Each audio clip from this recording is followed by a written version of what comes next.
사랑합니다. 축복합니다. 함께 인사 나누시겠습니다. 우리 2층에 계시는 성도님들, 사랑하고 축복합니다.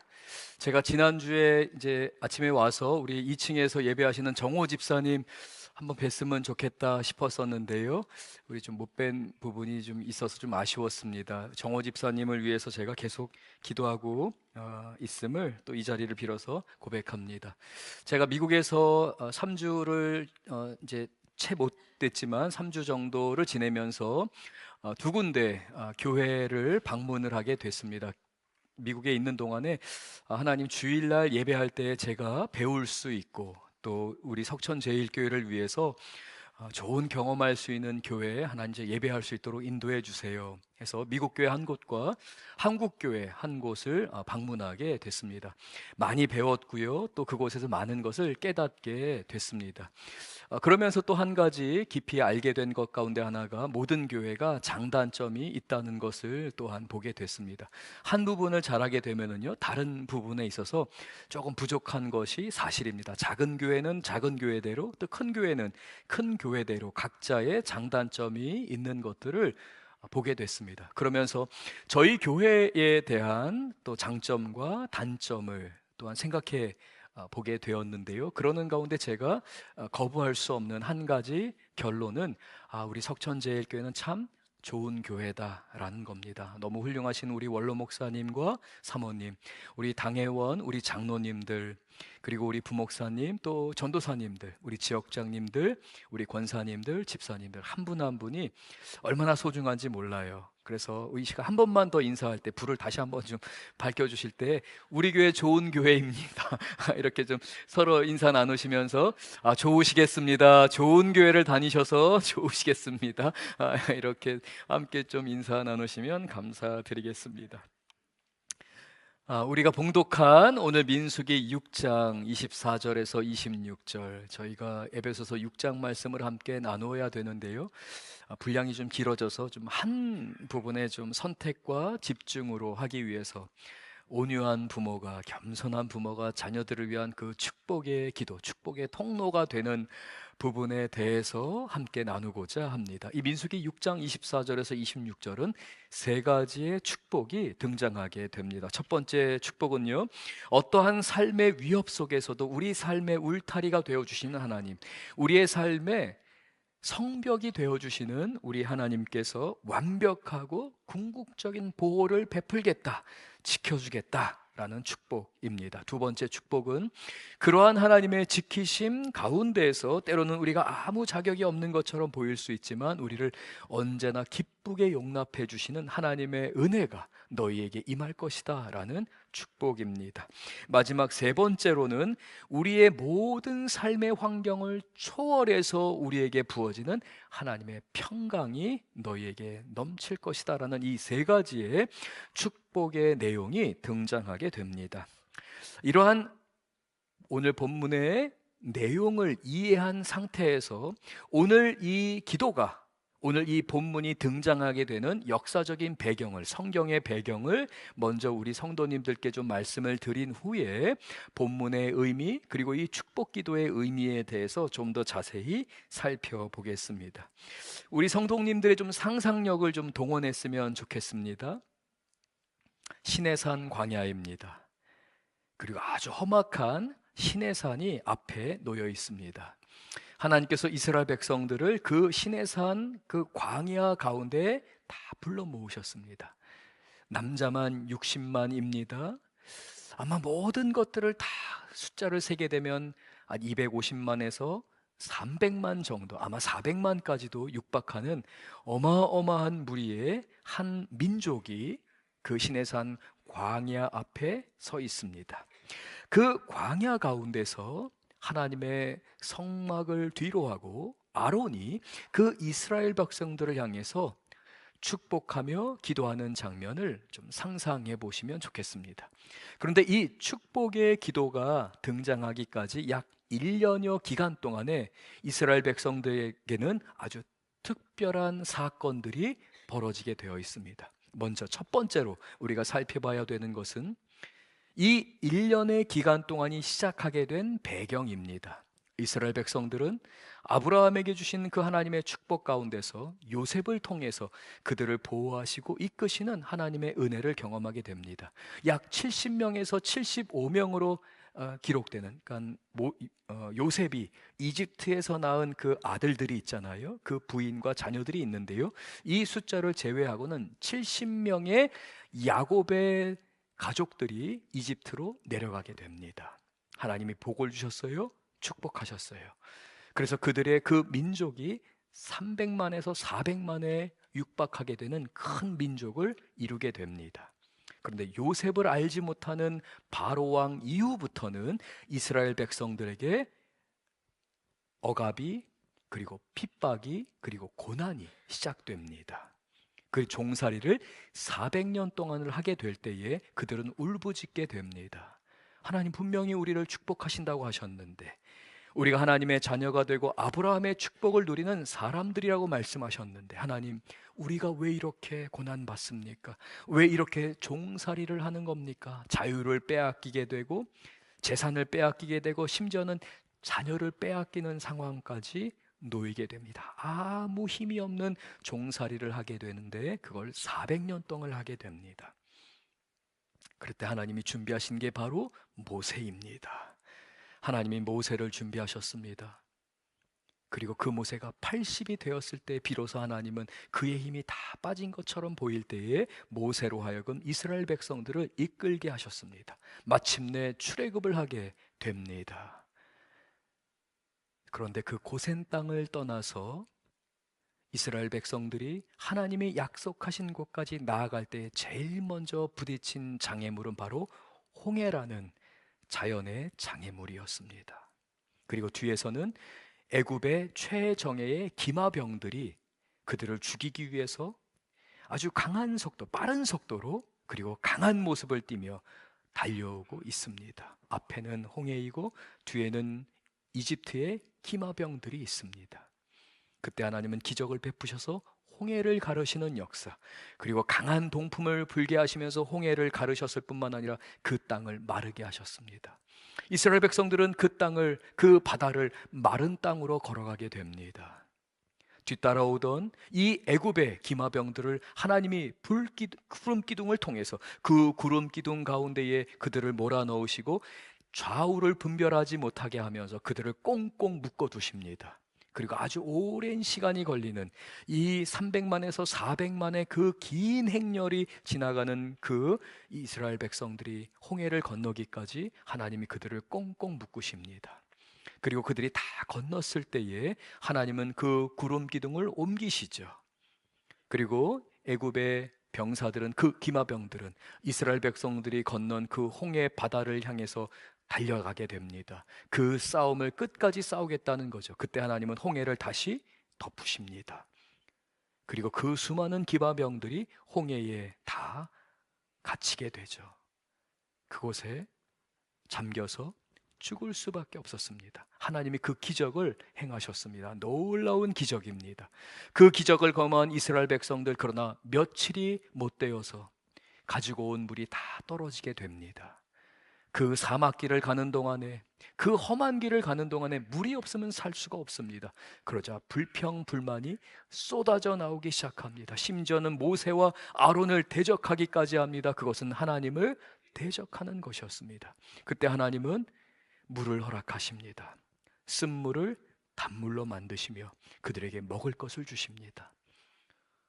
놀라운 기적의 역사죠. 그런데 이게 웬일이에요? 며칠이 지나지 않았는데 다시 이번에는 또 다른 불평과 불만이 이스라엘 백성들 안에서 터져나오기 시작합니다. 우리가 이집트에 있을 때에는 고기를 먹지 않았느냐? 우리가 그곳에 있을 때는 마음껏 먹지 않았느냐? 거짓말을 하는 겁니다. 사람이 불평과 불만에 사로잡히게 되면은요, 잘못된 사고 가운데 빠져서 이야기를 만들어냅니다. 자신을 정당화하는 거죠. 하나님을 비난하고 모세와 아론을 대적하면서 부풀리고 과장하면서 불평과 불만을 쏟아내기 시작합니다. 그때 하나님께서 출애굽기 16장에서 하나님은 만나와 메추라기를 보내주셨습니다. 기적과 같이 그들을 먹이셨습니다. 그들에게 고기를 주셨습니다. 그 이스라엘 백성들이 또 다시 몇 날이 못 되어서 불평과 불만을 할 때에 하나님은 반석에서 다시 한번 물을 내셨습니다. 이와 같이 하나님은 그들을 긍휼히 여기셨습니다. 그들의 연약함을 잘 아셨습니다. 그러나 하나님은 참으셨습니다. 기다리셨습니다. 시내 산에서 내가 율법을 주고 그들을 제자 훈련시키고 내 백성으로 만들면서 400년 동안 그들이 종의 가치관으로 종살이하면서 누렸던 그 종의 마음으로, 종의 정신으로 살았던 이들을 내가 고치리라, 말씀으로 새롭게 하리라. 주님은 기다리셨습니다. 그리고 시내산에 도착했을 때 하나님은 강력한 임재함 가운데서 이스라엘 백성들에게 레위기의 말씀을 주셨고, 모세로 하여금 하늘의 성막을 보여주시면서 이스라엘 백성들이 예배하게 되는 성막을 계시하여 주셨습니다. 그리고 그 1년 동안 레위기를 통해 이스라엘 백성들은 하나님의 율법을 배우게 됩니다. 그리고 그 1년 동안 하나님은 지혜로운 사람들을 택하셔서 그들로 인하여 성막을 완성하게 됩니다. 그 기간이 1년여의 기간이었습니다. 그 1년의 기간이 될 때 하나님께서 출애굽기 40장을 보게 되면 두째 해가 시작되는 1월 1일 날 너는 성막을 세우고 그곳에서 예배하라. 하나님이 모세에게 명령하십니다. 아론은 예배를 준비합니다. 완성된 성막을 다 잘 가꾸게 됩니다. 그리고 마침내 둘째 해가 되는 1월 1일 첫째 날이 되었을 때 이스라엘 백성들은 이제 그 성막에서 성서와 지성소를 바라보면서 이스라엘 백성들은 첫 번째 예배를 드리게 됩니다. 그 첫 번째 예배를 드릴 때에 하나님의 강력한 임재가 임하게 됩니다. 하나님의 구름 기둥이 그 지성소 가운데 머무르면서 모든 이스라엘 백성들은 그 성막 가운데 임재하시는 하나님의 역사를 보게 되고 하나님의 임재하심을 보면서 모두 다 엎드려 하나님을 예배하게 됩니다. 하나님을 경배하게 됩니다. 하나님은 그 예배를 받으셨습니다. 그리고 하나님은 모세와 아론을 통하여 이스라엘 백성들에게 명령하십니다. 이제 한 달 동안 준비하고 한 달 후에 이제 너희는 또 다른 여정을 시작해야 한다. 가나안 땅을 향해 나아가야 한다라는 것입니다. 훈련된 이스라엘 백성들이었습니다. 레위기 말씀을 통해 어떻게 거룩하게 살아야 되는지, 어떻게 정결하게 살아야 되는지, 어떻게 하나님 앞에 예배하며 나가야 되는지, 매일매일마다 하나님의 말씀에 어떻게 붙들림 받아야 되는지에 대해서 1년 동안 훈련을 받았습니다. 그런데 그 준비하는 한 달 동안 이스라엘 백성들 가운데에 우리가 여기에서 1년을 이렇게 지냈는데 이제 또 움직여야 하는가? 광야로 들어가야 하는가? 전쟁 가운데 우리가 들어가는 것은 아닌가? 그들 가운데 조금씩 불안이 찾아오기 시작합니다. 분명히 하나님의 임재하심 가운데서 지금까지 해왔던 우리가 이렇게 하나님 앞에서 거역했음에도 불구하고 하나님은 홍해를 가르셨고 먹을 것을 주셨고 물을 내셨고 하나님의 역사를 행하셔서 이 모든 것이 하나님의 은혜였고 하나님을 예배하는 것이라는 그 하나님의 은혜 가운데에 머물러 있었음에도 불구하고 이스라엘 백성들은 그 준비하는 한 달 동안 불안에 떨 수밖에 없었습니다. 광야는 또 다른 도전이었기 때문에 그렇습니다. 언제 어느 틈엔가 숨어있는 적들이 찾아와서 내 가족을 위협할지 모르는 아무것도 예상할 수 없는 삶의 여정이었기 때문에 그렇습니다. 광야를 갈 때는 결코 편안하게 살 수가 없습니다. 매일 짐을 쌓아야 합니다. 그리고 먹을 것이 보장이 되지 않은 곳입니다. 그리고 그 사막 가운데에서 독이 가득한 정갈에 의해서 그 자연재해에 의해서 내 아이가, 내 가정이 나의 재산을 잃어버릴 수도 있는 위협 가운데 놓일 수 있는 것이었습니다. 그 준비되는 한 달 동안 이스라엘 백성들의 마음 가운데서 지난 1년 동안 경험하고 지난 1년 동안 훈련받았던 하나님의 자녀로서의 마음에 균열이 생기기 시작합니다. 금이 가기 시작합니다. 불안이 엄습해오기 시작합니다.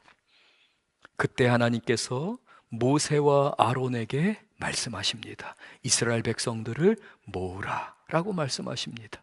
그리고 하나님이 임재하시며 아론에게 하나님이 명령하십니다. 말씀하십니다. 민수기 6장 22절부터 23절, 그렇게 불안에 떨고 있는 이스라엘 백성들, 이제 새로운 여정을 시작해야 하는데, 새로운 직장에 들어가야 하는데, 새로운 도전 가운데 나가야 하는데, 그리고 이제 새 아침을 열고 오늘 하루를 어떻게 살아야 할지 모르는 그 이스라엘 백성들에게, 저와 우리 성도님들과 같은 하나님의 자녀들에게 하나님이 모세를 통하여 아론의 축복 기도를 선언하도록 명령하십니다. 22절, 23절 우리 같이 한번 읽겠습니다.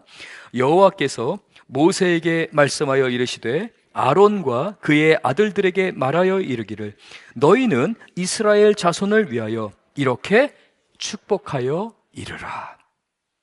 이러한 축복의 기도를 통하여 너희는 그 이스라엘 백성들을 말씀 가운데 붙들린 바 되게 하라 라고 하며 제사장의 기도를 소개시켜 주십니다. 24절 우리 같이 한번 읽겠습니다. 24절입니다. 여호와는 내게 복을 주시고 너를 지키기를 원하며, 여호와는 너에게 복을 주셔서 너를 지키기를 원하시며, 하나님은 너에게 원하시는 것들이 있다. 하나님이 원하시는 것은 바로 너희에게 하나님의 지키시는 축복을 주기를 원하는 것이다 라고 선언합니다. 하나님이 너희를 지키시겠다라는 겁니다. 두려워하지 말라라는 것입니다. 사랑하는 우리 귀한 성도님들, 하나님은 여러분에게 복 주기를 원하십니다. 그 첫 번째 복이 무엇입니까? 아론을 통해서 하나님이 그 두려움 가운데 있는, 한치 앞을 알 수 없는 미래에 대한 불안 가운데 있는 이스라엘 백성들을 향해서 내가 너를 지켜주겠다라는 축복의 기도를 선언하십니다. 사랑하는 우리 성도님들 가운데 하나님의 보호하심이 필요한 성도님들이 계시지 않습니까? 여러분, 이거는 우리에게 디폴트, 그냥 기본으로 주어지는 하나님의 축복입니다. 하나님이 원하신다, 너희를 축복하길 원하시는데 그 축복은 어떤 축복이라고요? 지키시는 축복이다 라고 말씀하십니다. 두 번째 25절 우리 같이 읽겠습니다. 여호와는 그의 얼굴을 내게 비추사 은혜 베푸시기를 원하며, 하나님이 두 번째 원하는 축복이 있습니다. 하나님이 너무나도 부어주기를 원하시는 축복이 있습니다. 그 축복은 바로 은혜의 축복입니다. 값없이 주어지는 은혜를 하나님은 이스라엘 백성들에게 주기를 원하신다. 그 하나님의 마음을 담아서 아론으로 하여금 이스라엘 백성들에게 이러한 축복의 기도를 하게 하신 겁니다. 세 번째 기도입니다. 26절 같이 읽겠습니다. 여호와는 그 얼굴을 내게로 향하여 드사 평강 주시기를 원하노라 할지니라 하라. 하나님이 세 번째 원하시는 축복이 있습니다. 저와 여러분에게 주기를 원하시는 축복이 있습니다. 무엇이라고요? 평안, 평강, 샬롬의 축복을 주기를 원하시노라 라고 말씀합니다. 이 세 가지의 축복이 신약으로 오게 되면 사도 바울을 통해 고린도 후서에 하나님의 교회를 향한 축복의 기도로 바뀌게 됩니다. 고린도 후서 13장 13절 우리 같이 한번 읽겠습니다. 주 예수 그리스도의 은혜와 하나님의 사랑과 성령의 교통하심이 너희 무리와 함께 있을지어다. 여러분, 어디서 많이 들어보신 기도이죠? 바로 우리 목회자들이 매 주일마다 예배 시간마다 우리 성도님들을 위해서 하는 축복의 기도입니다. 우리 주 예수 그리스도의 은혜와 하나님 아버지의 사랑하심과 성령님의 교통하심이 하나님의 교회 위에 가득할지어다. 가득하기를 축원합니다 라고 축복하며 기도하는 그 축복의 기도가 바로 고린도후서 13장 13절의 축복의 기도입니다. 이 축복의 기도를 한번 자세히 살펴보겠습니다. 먼저 고린도후서 13장 13절은 예수 그리스도의 뭐라고 말씀하십니까? 은혜가 너희에게 항상 함께 있을지어다, 영원히 함께 있을지어다 라고 축복하며 기도합니다. 이 예수 그리스도의 은혜는 민수기 6장의 두 번째 축복에 해당합니다. 여호와는 그 얼굴을 내게로 향하여 드사 너에게 비추사 은혜 베풀기를 원하시며, 하나님은 은혜 베풀기를 원하신다고 선언하십니다. 두 번째 고린도후서 13장 13절은 또 계속해서 어떠한 축복을 말합니까? 하나님의 사랑과 라고 말합니다.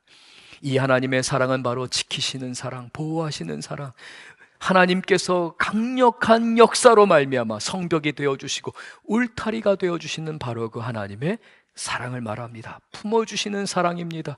보호하시는 사랑입니다. 그래서 민수기 6장 24절은 여호와는 내게 복을 주시고 너를 지키기를 원하시며 라고 말씀합니다. 그리고 고린도후서 13장 13절 마지막은 무엇입니까? 성령의 교통하심이라고 말합니다. 성령의 교통하심은 하나님과 하나님의 자녀들 간의 교통함입니다. 수직적으로는 하나님과 자녀들의 교통함입니다. 그리고 수평적으로는 하나님께서 허락하시는 교회 공동체 안에 교우들 간의 형통함입니다. 평안입니다. 교통입니다. 하나님, 성령 하나님께서 교통하시면서 우리를 평안하게 하기를 원하십니다. 그리고 그 평안은 하나님과 우리가 화목되었기 때문에 그 성령님의 교통함 가운데에서 우리는 하나님의 평강을 누릴 수 있습니다. 그래서 민수기 6장 26절에 세 번째 축복이 바로 여호와는 그 얼굴을 내게로 향하여 드사 평강 주시기를 원하노라 라고 말씀합니다. 사랑하는 우리 귀한 성도님들, 이 축복은 우리가 날마다 사모해야 하고 우리 성도님들이 날마다 우리 아이들을 위해서, 우리 자녀들을 위해서, 우리 교회 학교 아이들을 위해서 축복하며 기도해야 하는 내용입니다. 지난 토요일 온세대 새벽 기도회 때도 잠시 나누었습니다. 사랑하는 우리 귀한 성도님들, 이 민수기 6장 24절에서 26절 지키시는 축복, 은혜 베푸시는 축복, 평강 주시는 축복에 대해 하나님이 반복적으로 말씀하십니다. 여호와가 원하시느니라, 너희들의 하나님 여호와께서 원하시느니라 라고 말씀합니다. 하나님은 주기를 원하십니다. 그런데 우리가 받지를 못해요. 무엇 때문에요? 우리의 죄악 때문에, 우리의 욕심 때문에, 하나님보다 앞서가려고 하는 우리의 잘못된 판단 때문에, 우리의 교만 때문에 이토록 하나님이 원하시는 이 축복을 받지 못하게 됩니다. 그러면 하나님은 이것을 어떻게 해결하십니까? 어떻게 우리에게 그 은혜를 주기를 원하십니까? 신명기 6장 4절에서 9절 말씀을 통해 지난 토요일 날, 어저께 새벽에 함께 말씀을 나누었습니다. 지금은 시간이 많이 없기 때문에 그 말씀을 다시 한번 반복할 수는 없기 때문에 없습니다. 그래서 우리 성도님들이 지난 토요일 온세대 새벽기도 말씀을 통해 그 은혜를, 그 말씀을 깨닫게 되기를 바랍니다. 사랑하는 우리 귀한 성도님들, 하나님은 우리에게 은혜를 주기를 원하십니다. 그 은혜를 누리기를 원하십니다. 예수 그리스도 안에서 그 은혜를 풍성히 우리가 누리기를 원하십니다. 그러면 이 복의 의미에 대해 우리가 좀 더 깊이 살펴보며 어떻게 우리가 이 은혜를 누려야 하는지, 이 은혜를 어떻게 흘러보내야 되는지, 어떻게 우리 아이들을 위해, 우리 교회를 위해, 우리 가정을 위해서 이 제사장의 축복 기도를 선포해야 되는지에 대해 살펴보겠습니다. 먼저 이 복이라고 하는 이 히브리어는 두 가지의 히브리어로 사용이 됩니다. 하나는 아쉐르라고 하는 히브리어입니다. 이 아쉐르라고 하는 히브리어는 마태복음 5장의 마카리오스, 헬라어와 같은 의미의 히브리어입니다. 아쉐르는 우리가 누리는 마음의 평강을 말합니다. 만족하는 것을 말합니다. 우리가 감정적으로 느끼는 그러한 행복감과 축복을 아쉐르라는 단어를 사용해서 하나님의 복을 표현합니다. 그런데 민수기 6장에는 이 아쉐르라는 단어로 하나님의 복을 선언하지 않습니다. 이 민수기 6장에 사용된 이 축복, 하나님의 복이라는 이 단어는 바라크라고 하는 히브리어가 사용이 되었습니다. 이 바라크라는 히브리어의 의미는, 원래의 의미는 무릎을 꿇다라는 의미입니다. 즉, 축복은, 하나님의 복이 임한다고 하는 것은 우리가 무엇인가를 소유하거나 우리의 감정적으로 누리는 것 이전에 가장 축복된 삶, 가장 축복된 상태의 모습은 하나님께 무릎을 꿇은 상태이다라는 것을 말합니다. 그래서 이 성경이 말씀하시는 하나님은 너에게 복 주기를 원하시며 라고 하는 것은 하나님이 위로부터 그 자녀들에게 은혜의 비를, 그 축복의 비를 흘러 보내주실 때에 그 은혜를 받는 사람, 그 축복을 받는 사람은 어떠한 상태에 있게 되냐면 이스라엘 백성들에게 하나님이 임재했을 때에 그들이 다 하나님 앞에 무릎을 꿇고 머리를 조아리고 하나님 앞에 경배했던 것처럼 하나님은 은혜를 주시며 그들을 사랑의 눈으로 바라보시고 하나님의 백성들은 하나님 앞에 무릎을 꿇고 겸손하게 그 축복을 받는 상태를 말하게 됩니다. 그러므로 성경이 말씀하시는 축복은 세상 사람들의 기준에서 말하는 소유하는 것이 아닙니다. 좋은 학교를 들어가고 좋은 직장을 들어가게 되고 많은 재산을 모으게 되고 재산을 모았을 뿐만 아니라 성공을 하고 성취를 함으로 인해서 많은 사람들로 하여금 우러름을 받고 명성을 누리게 되고 입신양명을 하며 자신의 이름을 드높이는 것 자체가 복된 것이 아니라, 그렇게 소유하게 되는 것이 축복이 아니라 성경의 축복은 하나님 앞에 무릎 꿇은 상태가 가장 복된 삶이다 라고 성경은 말씀하고 있습니다.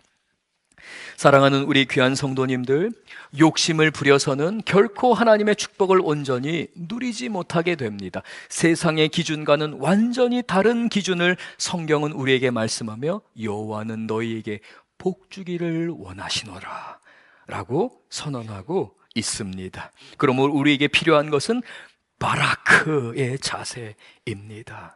주님, 제가 무릎을 꿇겠습니다.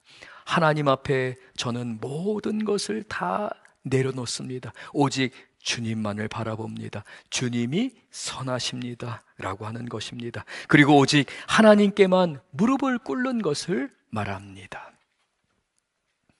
사랑하는 우리 귀한 성도님들, 우리는 반드시 하나님께 무릎을 꿇어야 합니다. 하나님께 무릎을 꿇지 않게 되면 우리는 세상에 무릎을 꿇을 수밖에 없습니다. 인간은 반드시 무릎을 꿇는 존재이기 때문입니다.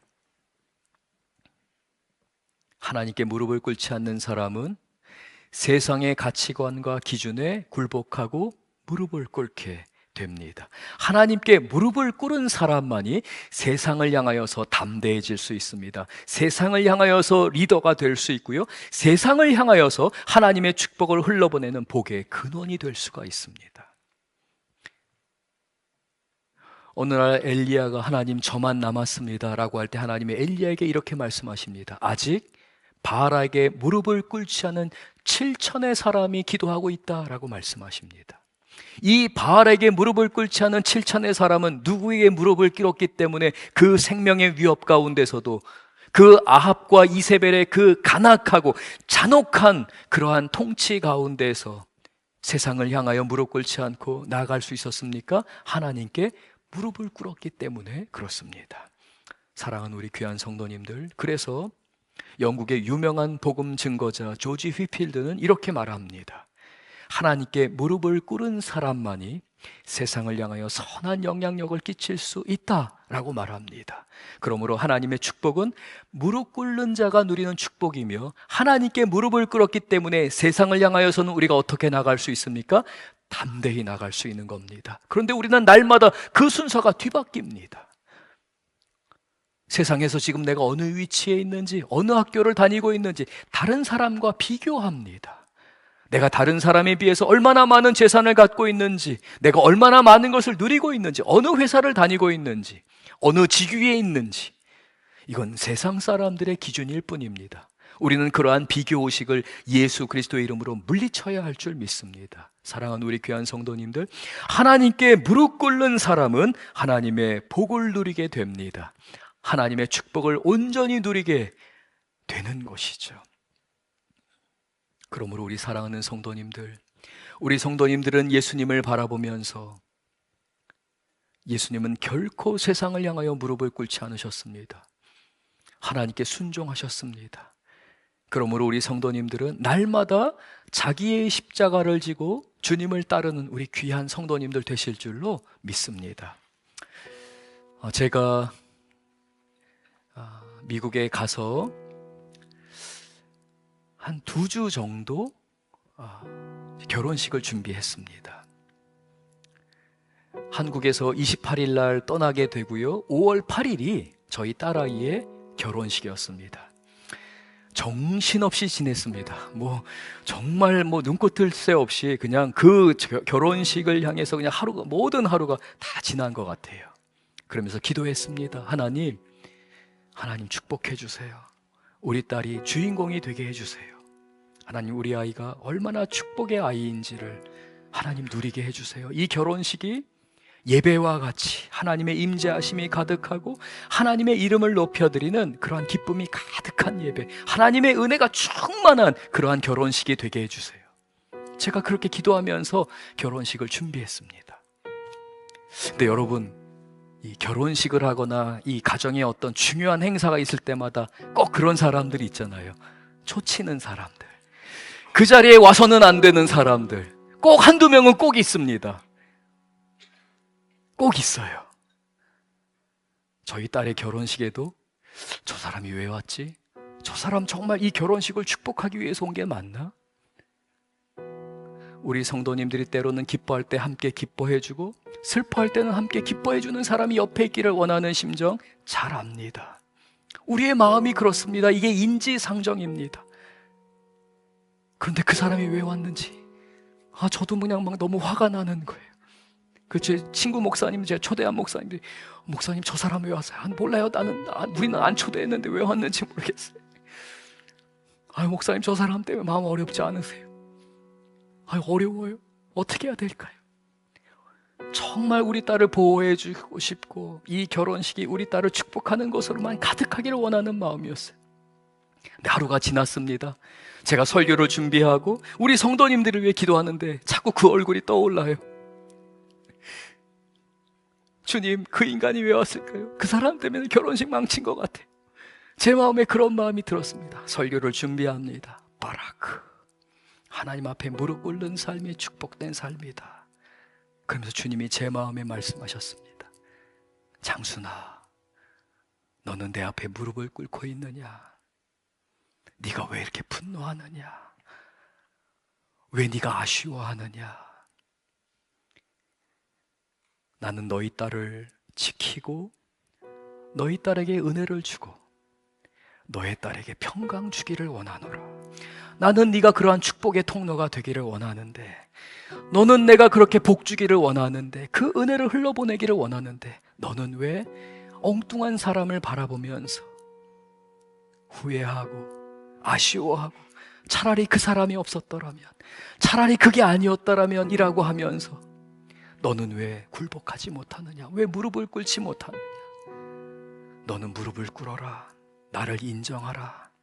나는 선하다. 나는 너에게 복 주기를 원하는 여호와이다. 주님이 말씀하셨어요. 제가 설교를 준비하다가 주님 앞에 무릎을 꿇고 주님께 기도했습니다. 하나님, 맞습니다.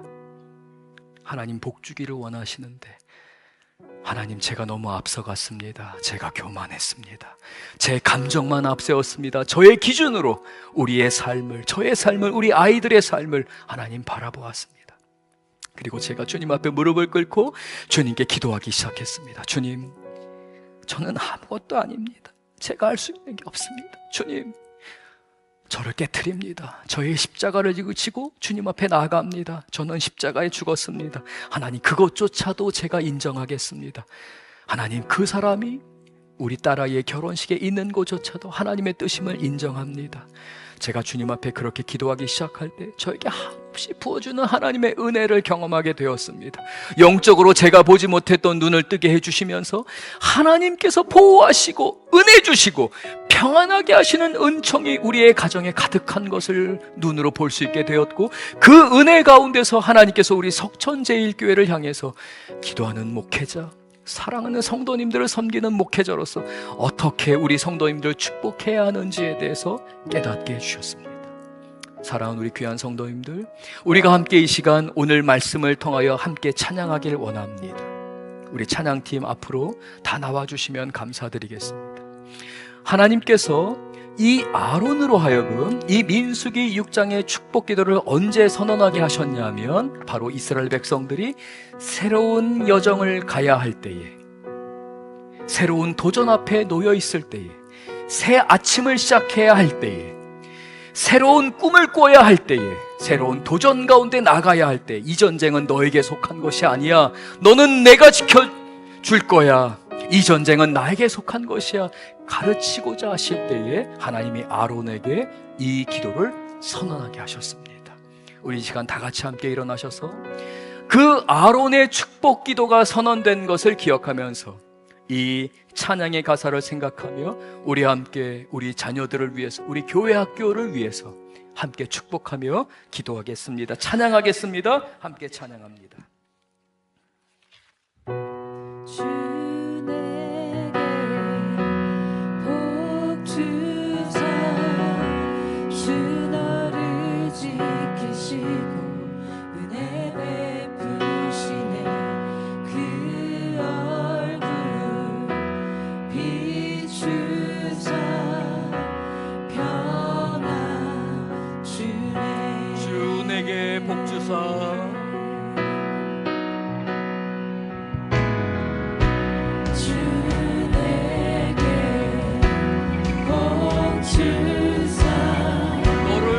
지키시고 은혜 베푸시네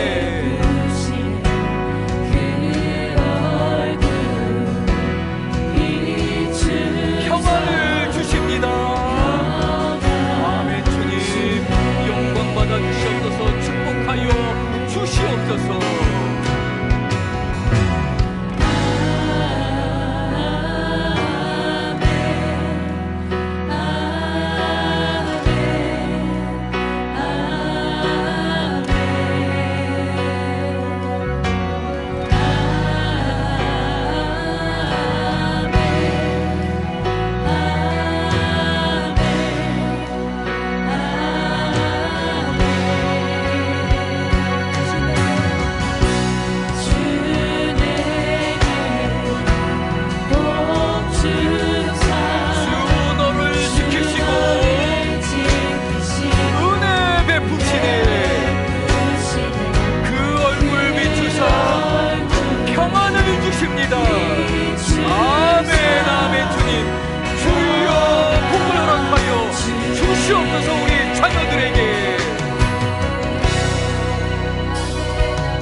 선대에 이르기까지 그 자녀의 자녀에게